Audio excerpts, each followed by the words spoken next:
तो hello and welcome to Malvi academy. जैसा कि आप सभी लोगों को ज्ञात हो चुका होगा कि एनटीए ने सीयूटी 2025 के लिए आपके सिलेबस में कुछ बदलाव कर दिए हैं। कहीं पे बड़े बदलाव देखे गए हैं, कहीं कहीं पे छोटे से बदलाव देखे गए हैं। तो यहाँ पे हम लोग फिलहाल बिजनेस स्टडीज के बारे में बातचीत करेंगे कि एनटीए ने 2025 के लिए बिजनेस स्टडीज के सिलेबस में क्या बदलाव किए हैं। तो कुछ बदलाव तो हुए हैं, बिल्कुल बदलाव हुए हैं, और बिजनेस स्टडीज में जो भी बदलाव हुए हैं वो आपके हित में हुए हैं। आपको रिलैक्सेशन ही दिया गया है ना, आपके जो बर्डन को थोड़ा सा हल्का किया गया है। तो अगर बिजनेस स्टडीज को दो शब्दों में बोले तो भाई आपके लिए एकदम वाव होने वाला है, एकदम बेस्ट। मतलब आपके हित में हुआ है, जो भी काम हुआ है आपके हित में हुआ है। कुछ चैप्टर्स को हटाया, कुछ का एक चैप्टर, एक बहुत बड़े चैप्टर को आपके जो तैयारी के रास्ते में जो एक बहुत बड़े 2-3 चैप्टर रोडे बन के आते हैं ना, जिसमें आपको थोड़ा सा समझने में दिक्कत होता था। चैप्टर है मजेदार, लेकिन नहीं होता कि इन कंपैरिजन आपको वो चैप्टर थोड़ा सा कठिन लगता था, और उस चैप्टर को एनटीए ने क्या किया, हटा दिया है ना। एक बार मोटा मोटी हम लोग ओवरव्यू लेंगे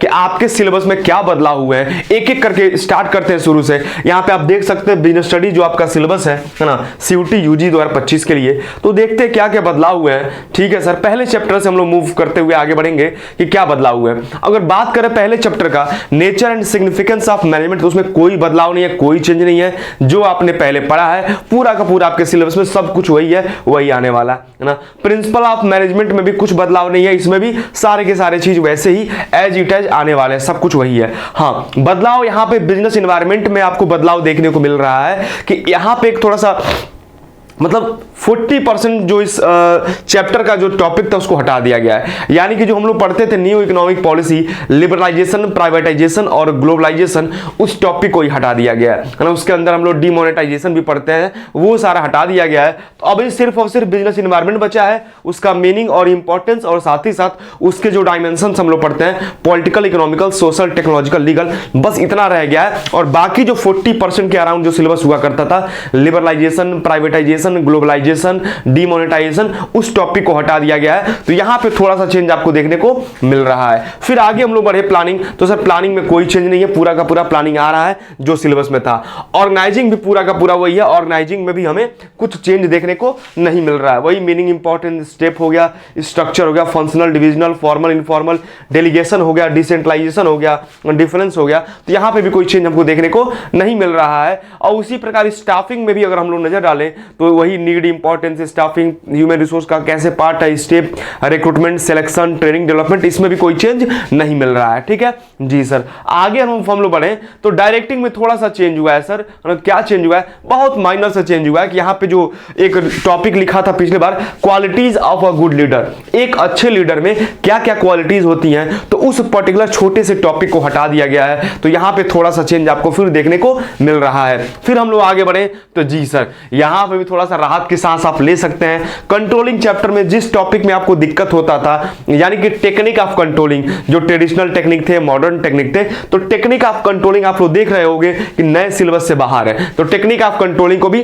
हटा दिया गया है, उसे भी नहीं पढ़ना है। ठीक है जी सर। उसके बाद जो हमारा पार्ट बी आता है, उसमें वही पहला जो चैप्टर था बिजनेस फाइनेंस, यानी कि फाइनेंशियल मैनेजमेंट, तो वो भी पूरा का पूरा है, उसमें कोई चेंज देखने को नहीं मिल रहा है। फिर आगे बढ़े सर, ये क्या बिजनेस फाइनेंस यानी कि फाइनेंशियल मैनेजमेंट के बाद मार्केटिंग आ गया। तो जी हाँ, आप सही देख रहे हो। यानी कि जो आपका नेक्स्ट चैप्टर था, 9th जो चैप्टर हुआ करता था फाइनेंशियल मार्केट, जिसमें आप लोग मनी मार्केट, कैपिटल मार्केट, इसके बारे में पढ़ते थे, उसको हटा दिया गया।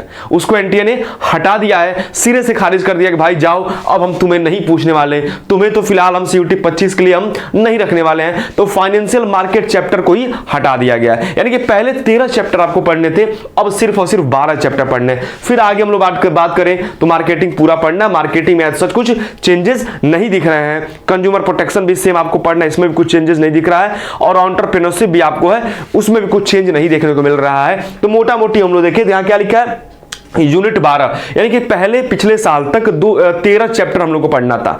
2024 तक हम लोग को 13 चैप्टर पढ़ना होता था, लेकिन इस साल आपके एक चैप्टर को हटा दिया गया है और टोटल 12 चैप्टर को हमें पढ़ना है। सिर्फ और सिर्फ 12 चैप्टर पढ़ना है। यानी कि सबसे बड़ा ब्रेकिंग न्यूज क्या है कि फाइनेंशियल मार्केट वाला जो चैप्टर था सर, उसको हटा दिया गया है। क्वालिटीज ऑफ जो गुड लीडर है उसको हटा दिया गया है। बिजनेस एनवायरनमेंट में जो आपका लिबरलाइजेशन, प्राइवेटाइजेशन, ग्लोबलाइजेशन, यानी कि न्यू इकोनॉमिक पॉलिसी और डीमोनेटाइजेशन वाला जो टॉपिक था उसको हटा दिया गया है, ठीक है। टेक्निक्स ऑफ कंट्रोलिंग उसको हटा दिया गया है। तो यही थोड़ा सा चेंजेस आपके लिए है, और जो भी चेंजेस हुआ है वो आपके फेवर में ही है। कुछ बीएसटी में, अगर बिजनेस स्टडीज में हम लोग बात करें, तो कुछ भी आपके लिए एक्स्ट्रा बर्डन क्रिएट नहीं किया गया है, आपके बर्डन को थोड़ा सा रिलैक्स ही किया गया है। तो ये रहा टोटल, है ना, बिजनेस स्टडीज के बारे में। सिलेबस कैसा लगा आप लोग को और ये जानकारी कैसी लगी, तो इसके बारे में इंफॉर्मेशन जरूर बता सकते हैं, और अपनी तैयारी को और अच्छे से करते रहे, और उसके लिए मालवीय एकेडमी आपके साथ हमेशा निरंतर खड़ा हुआ है। Thank you so much.